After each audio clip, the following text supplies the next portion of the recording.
जय हिंद। टैली की आज की क्लास में हम आगे के इंपॉर्टेंट शब्दावली को जानेंगे।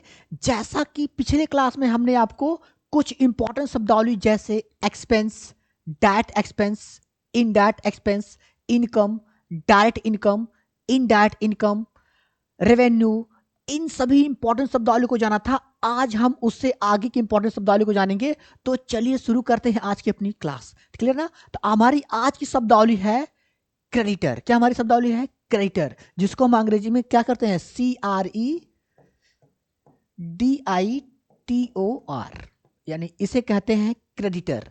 हिंदी में इसे क्या कहते हैं? लेनदार। क्या कहते हैं इसको हम? लेनदार। क्लियर ना? तो हमारी आज की इंपॉर्टेंट शब्दावली पहली क्या है? क्रेडिटर।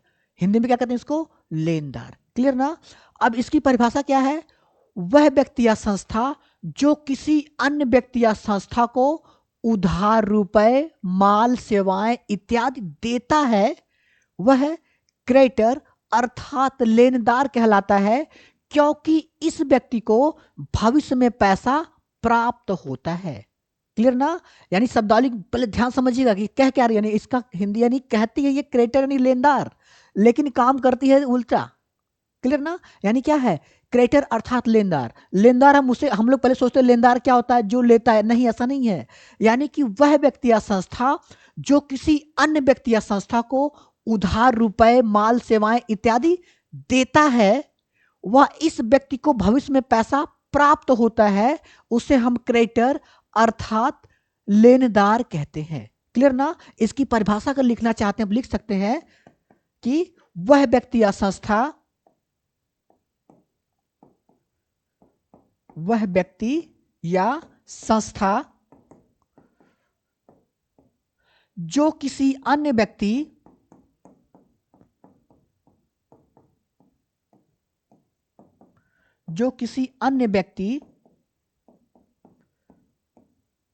या संस्था को जो किसी अन्य व्यक्ति या संस्था को उधार रुपए,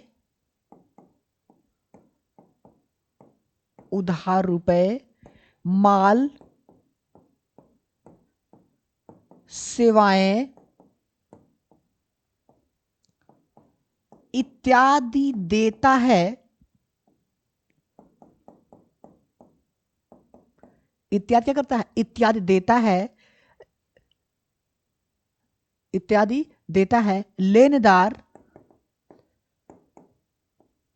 या क्रेडिटर कहलाता है।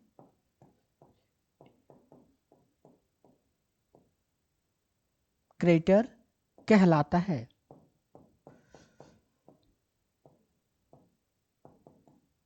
क्योंकि इस व्यक्ति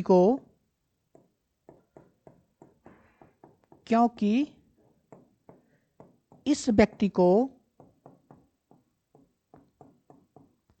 भविष्य में पैसा प्राप्त होता है। भविष्य में पैसा प्राप्त होता है।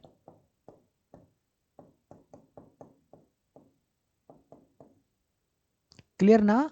अब इसको भविष्य में प्राप्त होता है पैसा, इसलिए इसे हम क्या कहते हैं? लेनदार। क्लियर ना? जो आज हमको उधार दिया है, कल हमसे पैसा लेगा, वह क्रेडिटर अर्थात लेनदार कहलाएगा। समझ में आ गया? काफी सिंपल है कि वह व्यक्ति या संस्था जो किसी अन्य व्यक्ति या संस्था को उधार रुपए, माल, सेवाएं इत्यादि देता है और इस व्यक्ति को भविष्य में पैसा प्राप्त होता है, वह क्रेडिटर अर्थात लेनदार कहलाता है। समझ में आ गया ना? क्योंकि इसको क्या होता है? भविष्य में पैसा प्राप्त होता है। यानी जो हमको आज उधार दिया है, वह कल हमसे पैसा लेगा, चाहे माल हो, चाहे सेवा हो, चाहे रुपया हो। कहेंगे सर सेवा कैसे होता है? जैसे मान लीजिए आप चले गए किसी के यहाँ, कुछ मजदूरी कर दिए, कुछ उसका काम कर दिए, कुछ उसकी हेल्प कर दिए, तो यानी क्या किया? वह आपको उधार सेवा दिया है, उसके बदले में आपसे पैसा लेगा। तो वही कहा गया क्रेडिटर। क्रेडिटर माने क्या है? लेनदार। यानी आज हमको जो दे रहा है, भविष्य में जो हमसे लेगा, वही क्या होगा? क्रेडिटर अर्थात लेनदार होगा। क्लियर ना? यानी इसकी सिंपल सी परिभाषा है, वह व्यक्ति या संस्था जो किसी अन्य व्यक्ति या संस्था को उधार रुपए, माल, सेवाएं इत्यादि देता है, वह इस व्यक्ति को भविष्य में पैसा प्राप्त होता है, वह क्रेडिटर अर्थात लेनदार कहलाता है। ये परिभाषा क्लियर होगी ना। अब हम बढ़ते हैं अपने अगली परिभाषा की तरफ, अर्थात अपने अगली इंपॉर्टेंट शब्दावली की तरफ। हमारी अगली शब्दावली है डेबिटर। हमारी अगली शब्दावली क्या है? डेबिटर, यानी कि DEBITOR, यानी डेबिटर। इसको हिंदी में कहते हैं देनदार। क्या कहते हैं? देनदार। जबकि इसके पहले वाले में क्या था? नाम तो था लेनदार, लेकिन वह दे रहा था, लेकिन कब ले रहा था? भविष्य में ले रहा था, ठीक ना, यानी भविष्य में पैसा उधार जो दिया था वो ले रहा था। अब इसका नाम है देनदार, यानी यह आज लेगा और कल देगा। क्लियर ना। तो इसकी परिभाषा क्या, इसकी शब्दावली क्या, इसको समझेंगे। वह व्यक्ति या संस्था, यानी कि वह व्यक्ति या संस्था जो किसी अन्य व्यक्ति या संस्था से उधार रुपए, माल, सेवाएं इत्यादि लेता है, वह डेबिटर अर्थात देनदार कहलाता है, क्योंकि इस व्यक्ति को भविष्य में पैसा देना होता है या चुकाना होता है। जबकि इसके पहला वाले को लेना होता है और इसको क्या होता है? देना होता है, अर्थात डेबिटर होता है। क्लियर ना। अब इसको परिभाषा में लिख सकते हैं, वह व्यक्ति या संस्था, वह व्यक्ति या संस्था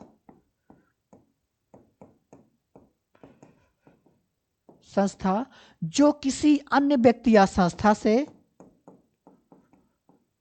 जो किसी अन्य व्यक्ति या संस्था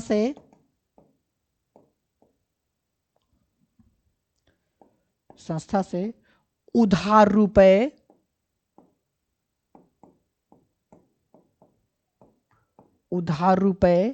माल, सेवाएं, उधार रुपए, माल, सेवाएं इत्यादि लेता है,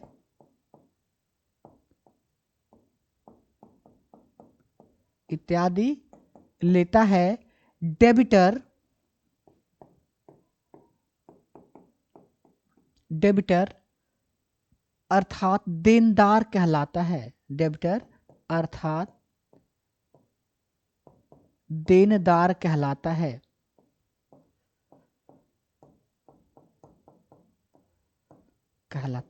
परिभाषा क्लियर हो गई। क्योंकि इस व्यक्ति को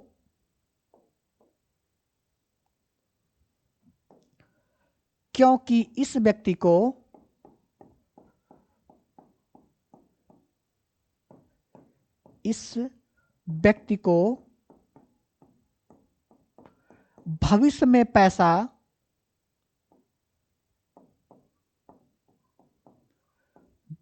में पैसा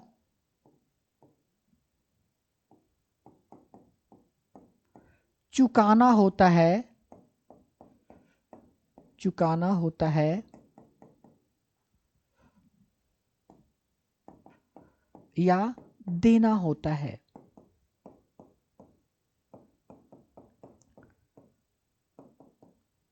दोनों परिभाषा काफी आसान है, काफी आसानी से समझ में आ जाएंगी। क्रेडिटर क्या होता है? वह व्यक्ति या संस्था जो किसी अन्य व्यक्ति या संस्था को, यानी वह व्यक्ति या संस्था जो किसी अन्य व्यक्ति या संस्था को उधार रुपए, माल, सेवाएं इत्यादि देता है, क्रेडिटर अर्थात लेनदार कहलाता है। अब डेबिटर क्या होता है? डेबिटर सेम उसी का उल्टा होता है, अर्थात वह व्यक्ति या संस्था जो किसी अन्य व्यक्ति या संस्था से उधार रुपए, माल, सेवाएं इत्यादि लेता है, वह डेबिटर अर्थात देनदार कहलाता है, क्योंकि इस व्यक्ति को भविष्य में पैसा प्राप्त मतलब चुकाना होता है। यानी कि डेबिटर को यानी देनदार को देना होता है, और जबकि क्रेडिटर को यानी कि लेना होता है। यानी जो आज हमको उधार दिया है वह क्या कहलाएगा? लेनदार कहलाएगा। जो आज हमसे उधार लिया है वह कल हमको पैसा देगा तो क्या कहलाएगा? देनदार अर्थात डेबिटर कहलाएगा। यानी ये नाम के विपरीत काम होते हैं। क्लियर ना। जैसे कह दिया कि क्रेडिटर यानी लेनदार। तो ये मत सोचिएगा कि वह पैसा ले रहा, नहीं, वह आज पैसा मतलब हमको दे रहा, भविष्य में पैसा लेगा, तो वो क्या कहलाएगा? क्रेडिटर। क्लियर ना? अब डेबिटर क्या होगा? जो आज हमसे उधार ले रहा है, कल हमको पैसा देगा, तो क्या होगा? डेबिटर। क्लियर ना? क्रेडिटर डेबिटर दोनों की परिभाषा क्लियर हो गई। यानी कि आप इसको अच्छे से समझ सकते हैं कि क्रेडिटर क्या होता है। क्रेडिटर का मतलब लेनदार, वह व्यक्ति या संस्था जो किसी अन्य व्यक्ति या संस्था को उधार रुपए, माल, सेवाएं इत्यादि देता है, क्रेडिटर अर्थात लेनदार कहलाता है, क्योंकि इस व्यक्ति को भविष्य में पैसा प्राप्त होता है अर्थात मिलता है। क्लियर ना? जबकि डेबिटर क्या होता है? डेबिटर वह व्यक्ति या संस्था जो किसी अन्य व्यक्ति या संस्था से उधार रुपए, माल, सेवाएं इत्यादि लेता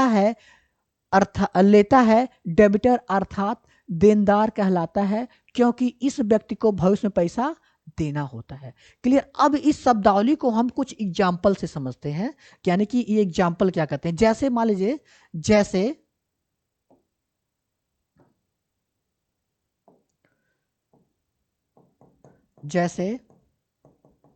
राम ने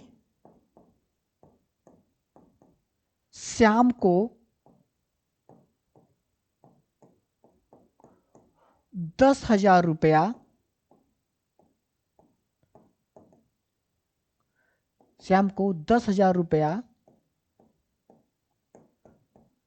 उधार दिया।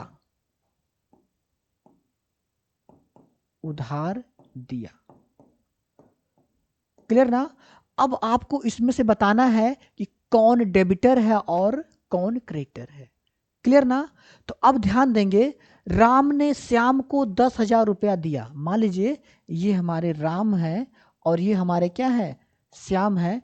इन्होंने क्या किया? आज हम इनको 10,000 रुपया दिया।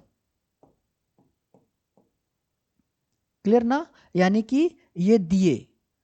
तो वह व्यक्ति या संस्था जो किसी अन्य व्यक्ति या संस्था को उधार रुपए, माल, सेवाएं देता है, क्रेडिटर। यानी कि ये जो राम है ये क्या कहलाएंगे?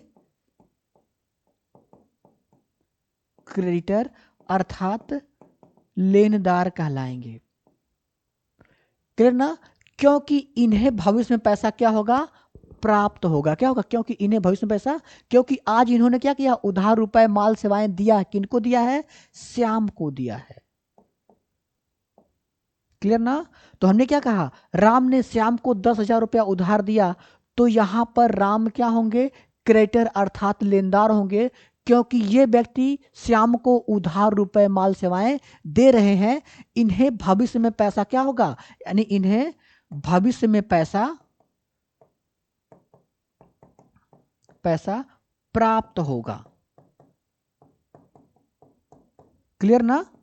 ये हमारी क्रेडिटर की परिभाषा क्लियर। अब डेबिटर क्या होता है? वह व्यक्ति या संस्था जो किसी अन्य व्यक्ति या संस्था से उधार रुपए, माल, सेवाएं इत्यादि लेता है और इस व्यक्ति को भविष्य में पैसा देना होता है, वह डेबिटर अर्थात देनदार कहलाता है। यानी कि अब इन्होंने क्या किया? आज पैसा लिया है। क्लियर ना? इन्होंने क्या किया? आज पैसा लिया है। अब इनको भविष्य में पैसा देना होगा ना, यानी भविष्य में पैसा क्या होगा? भविष्य में पैसा देना होगा अर्थात चुकाना होगा ना। तो इसलिए क्या होंगे? देनदार होंगे। यानी ये क्या हो जाएंगे? डेबिटर हो जाएंगे। डेबिटर अर्थात देनदार हो जाएंगे,